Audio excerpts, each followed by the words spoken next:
Okay, people.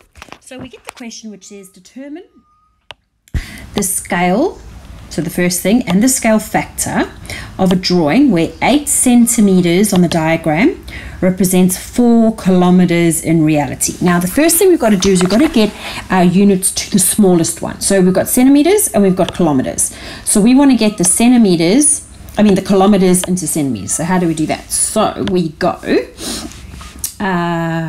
4 kilometers is equal to, so we go 4 times 1,000 times 100, and if you use your conversion charts you'll be able to get this, which gives you 400,000 centimeters. Okay, so now we know we've got 8 centimeters in a ratio to 400,000 centimeters. Okay, so if we put that into a ratio, we've got 8 is to 4,000.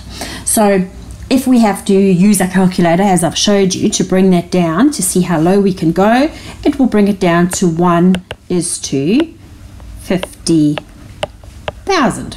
Okay, so therefore we know that the scale, and then we write, because it's a question, the scale factor is 1, and you put it as a fraction over 50,000. Okay, and that will be your answer. Perfect.